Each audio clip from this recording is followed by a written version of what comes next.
film exposes the addictive nature of pornography, how pornography addiction is a root cause of family breakdown, and how it drives violence and sexual crimes against women and children.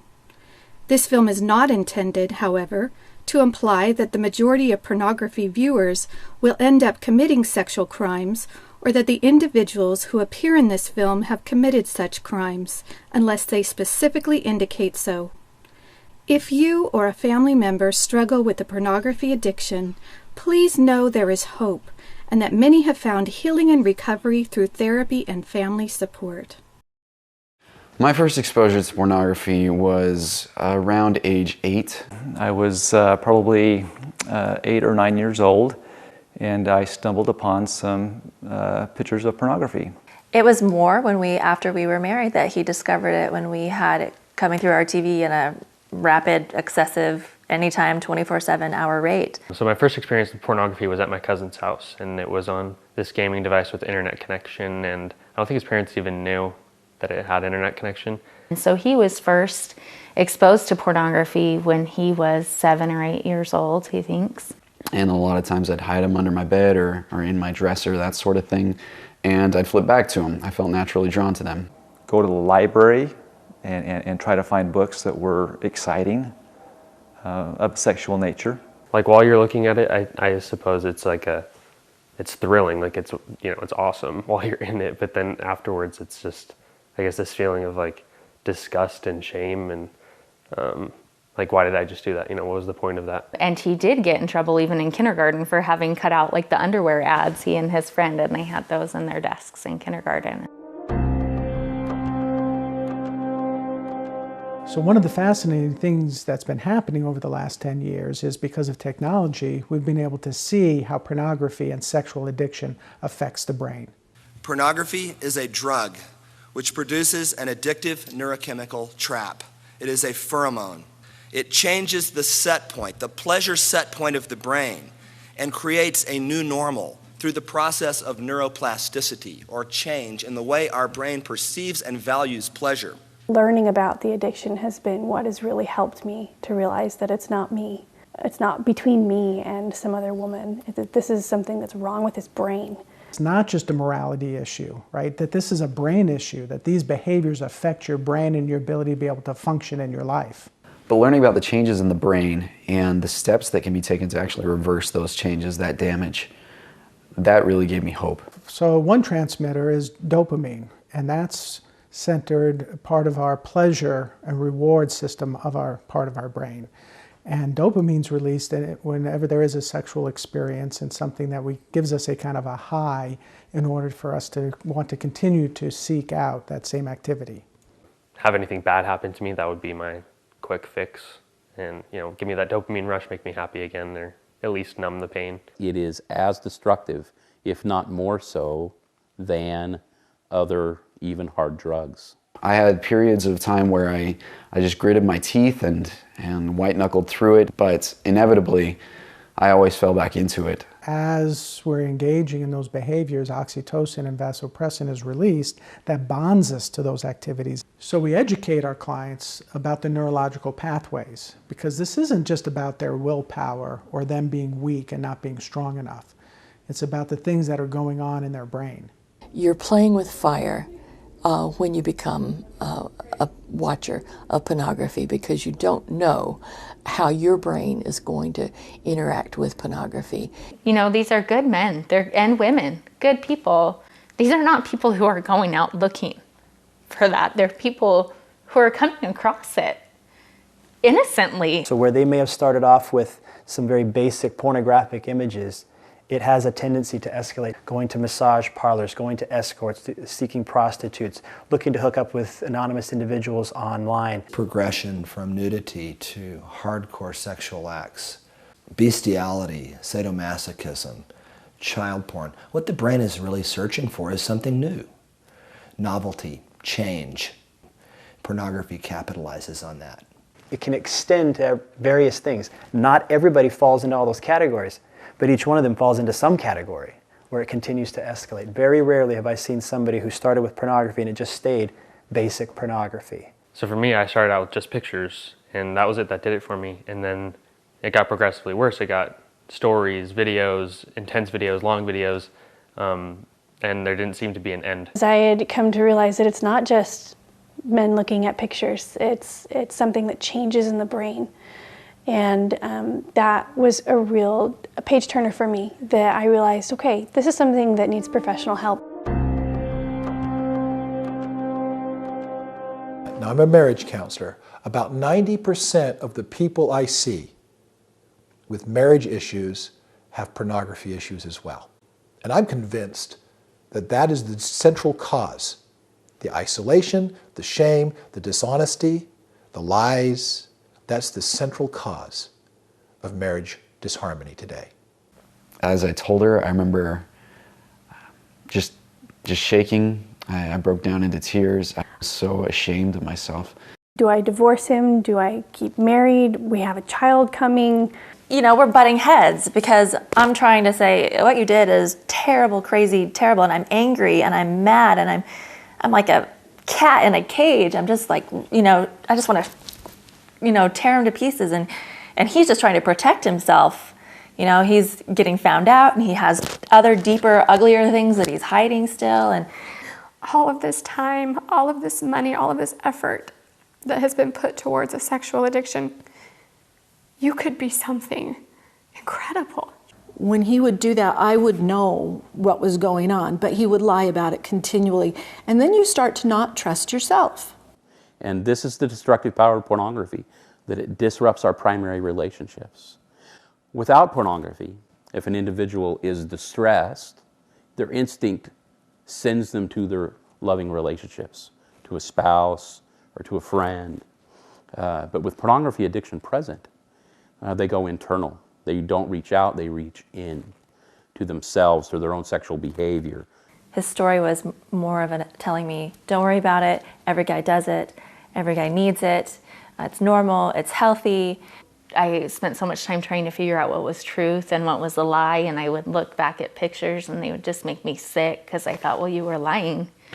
And not only did I have to go get tested, he went and got tested when I was on the table, you know, gynecologist table, and we were going over what I could possibly have, you know, chlamydia, syphilis, herpes, and then she started talking about, we're going to test you for HIV, we're going to test you for AIDS.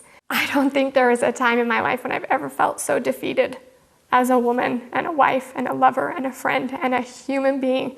So the problem is these men are viewing these images of women and have fantasies of these women that don't have any needs and are just there to fulfill their needs. And so when the real women in their lives have needs, they become angry and resentful about it. And Nicholas Tinbergen, who won the Nobel Prize in 1973, described a supernormal stimulus. He first started with birds. He painted bird eggs bigger and prettier than normal bird eggs and found that the birds would leave their own eggs and roost the plaster eggs because they were bigger and prettier. It was a higher, supranormal, over what they encountered in nature.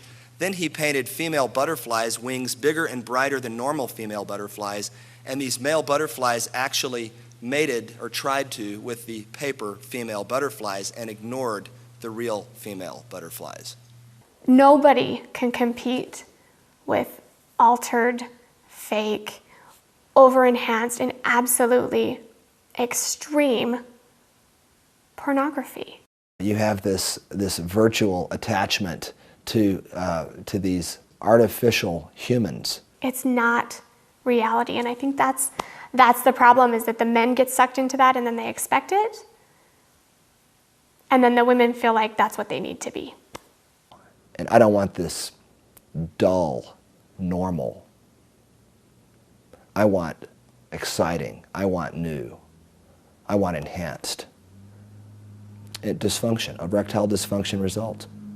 Pornography is leading to sexual dysfunction. Psychology Today online had an article 2 years ago about something they call porn-induced sexual dysfunction. And what they said is it's a problem for guys in their 20s. They've been looking at pornography for 10 years by that time, masturbating to it, and that's imprinted on the brain. That's where they get their sexual excitement. We're finding men younger and younger are having difficulties with erectile dysfunction because what they have found arousing in the pornography, they're not able to achieve in their experiences with women. I went through the days, but I wasn't living. I looked at pornography every day in order to self-medicate. I would cut myself because I would so much rather feel physical pain than emotional pain. And my husband got to the point where he was so despondent. He thought many, many times about taking his own life. I hated myself, hated God, hated everybody. Why me? Why, as a child, for crying out loud? Pornography images are resulting in a massive shift in the way our children are developing their sexual template. The premature sexualization of our youth is at an all-time high, and it's only going to continue to get higher based on the trends that we're seeing. You become sexualized as a 6, 7, 8-year-old kid, joking about it, kind of following the lead of where this pornography is taking you. Psychologists say that it's not like some casual observation that you see that flits on the mind and goes out. It's permanently imprinted on the mind, and those children, as much as they would like to, cannot escape those memories and escape those images. I still remember those images of what I saw as an 8-year-old child. I can't remember what I did last week, but these things, they just stuck with me. But when they go to the internet with curiosity, they're not going to get healthy, good information about sexuality. What they're going to get is a vast array of pornography that doesn't educate them well about what sex really is, about what relationships really are. They get the opposite. But children aren't in a capacity to make informed long-term decisions about that. Again, we're learning much more about the brain. Children's brains are very uniquely unadapted to that. Remember, their frontal lobes aren't formed, and they're going to be able to process that and understand all the nuances and implications of the behavior later. It's ridiculous. Now, if you can think of anything deviant and dark, somebody else already has and has created a forum online to post it, to publish it, to promote it, to expose it. So I'm aware that there are these comprehensive sexuality education programs that are emerging out there that are teaching children to explore, engage in sexual behaviors and activities that are pleasurable and whatever they want to do. That kind of early exposure for children is damaging to their development, to both their social and sexual development, that inhibits their ability to have healthy sexual, emotional relationships later on in life. When sexual freedom is the priority, when people are encouraged to begin sexual activity at an early age, to explore and to experiment with different partners, then sexual health suffers. It is a normal, natural response for your body to respond to another naked body that way. But it's just not the right time for someone so young. There's no stop valve. It's experience all the sex you want. If it were a cake, it would be eating a chocolate cake at every meal. Infection, cancer, infertility, unwanted pregnancy. It is primarily girls and women who suffer the consequences of early sexual activity in multiple partners. That's not sexist. That's biology. If they could connect the dots and see that our children are being sexualized so early that they are developing unhealthy body image and sexual relationship images of what that should be like. And an attempt to provide it for adults has fallen into the hands of children and adolescents in a way that is seriously destructive to their own emotional and sexual development.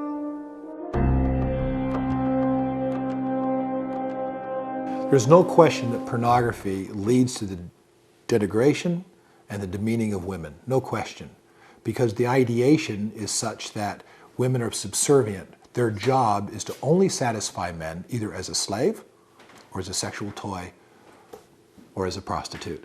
A lot of people today, particularly in the United States, think of pornography as nothing more than skin flicks, and they dismiss it as people being too uptight, prudish, and so forth. If they say anything against pornography, they have absolutely no comprehension of the degrading aspect of so much of today's pornography. 14-year-old boy goes on his phone, sexts different girls. His language was so obscene, so vulgar, calling them names that are inappropriate. Where did he get the ideation that this is all they are good for? It was pornography. And the objectification of women today, I think, is one of the major problems we face in cultures around the world. All these people that I was looking at, I was making them seem, like sexual objects rather than people. It's surprising that many of those who are seeking to improve the status of women are passive or accepting of pornography, which is so demeaning to women. Shelley Lubin, who now works on the good side and helps fight pornography, former pornography actress, said many actresses admit they've experienced sexual abuse, physical abuse, etc. She says the same horrible violations we experience then we relive in front of the camera, and we hate every minute of it. So also the Bridge study showed of the top 250 porn titles, 90% of them depict violence against women, as defined by slapping, hitting, hair pulling, gagging, choking, and name-calling. The more violence and abuse that is depicted in pornography has a greater sell value on the internet. Pornographers know this and they push this. Do the men that watch that just decide, hey, I can watch this, but it's all fantasy. It's not real. It is real. The women are actually experiencing what's on the screen. So you need to understand that this is someone's mother, this is someone's daughter, this is someone's sister. And you wouldn't want your mother or daughter or sister to be viewed in that way. We know, for instance, from the HALT meta-analysis, which did look at multiple studies and did conclude that yes, men who view pornography are more accepting of the rape myth, that women enjoy rape and want it. Today, violence against women is on the increase. Rape is on the increase. In the UK, the government has identified a substantial number of child-on-child victims who were harmed because of the pornography consumption of the perpetrator. I have had cases where the pornography addiction in a man progressed to the point where he violently raped his own daughter.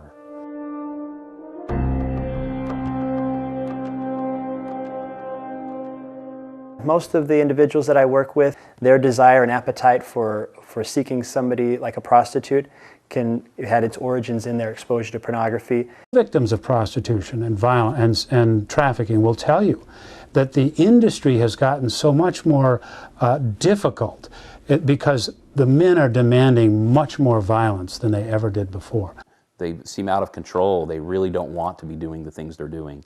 They love their families and they want to maintain a level of love and connectedness there, but their compulsion and their addiction through pornography drives them into these promiscuous relationships, to prostitution, and it's devastating to them.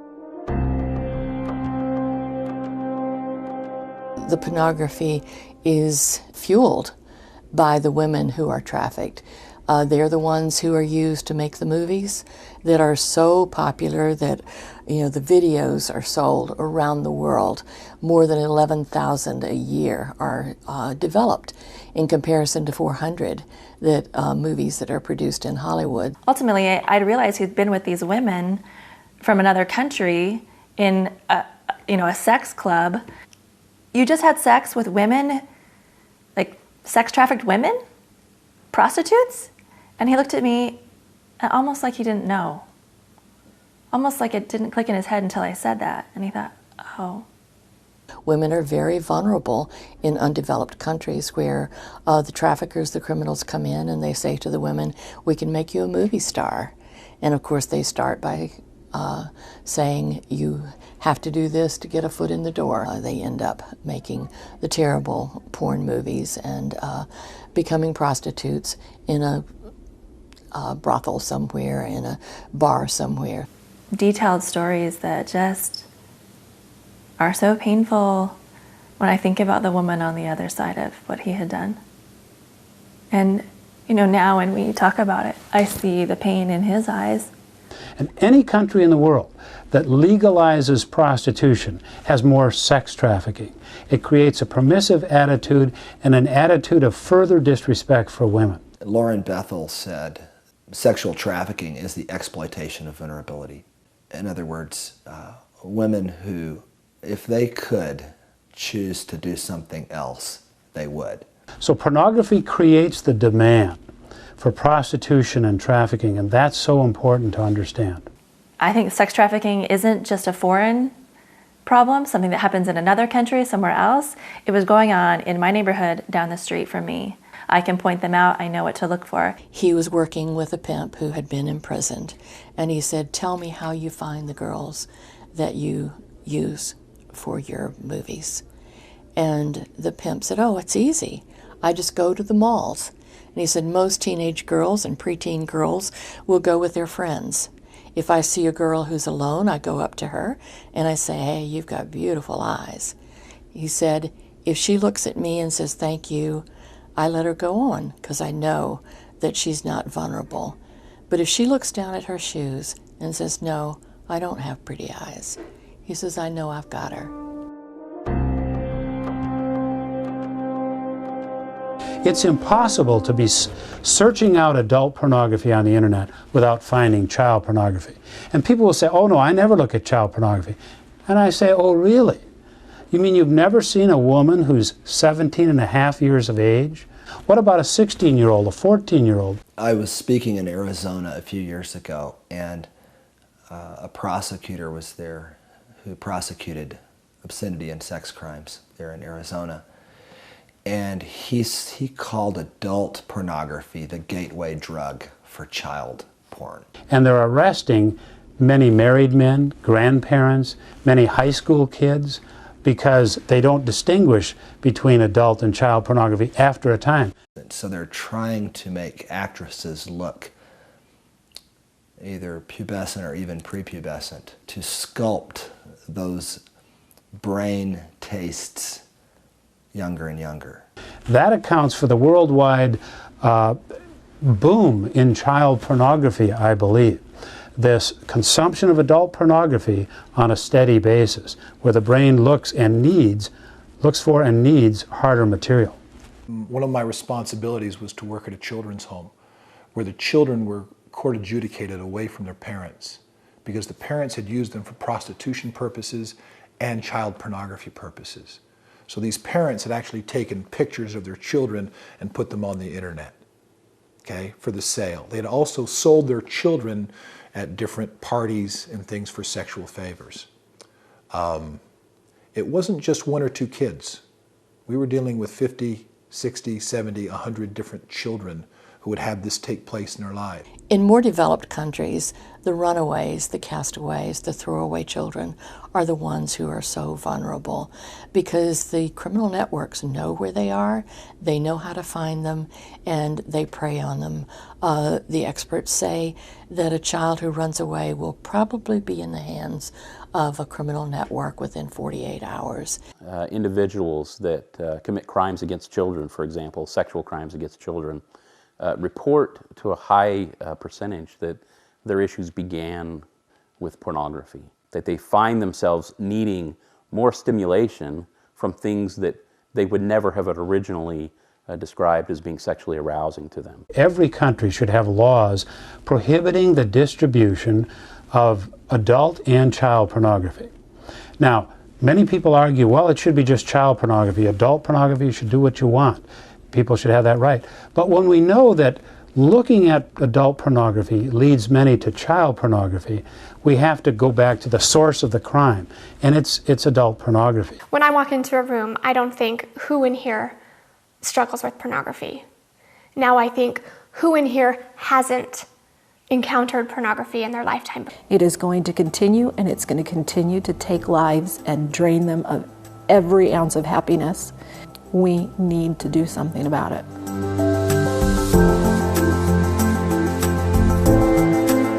Knowledge is power.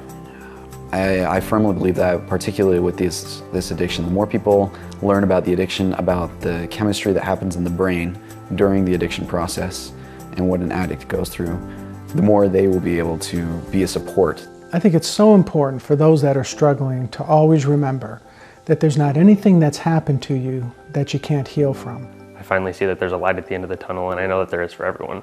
There's a great Elizabeth Kubler-Ross quote about beautiful people.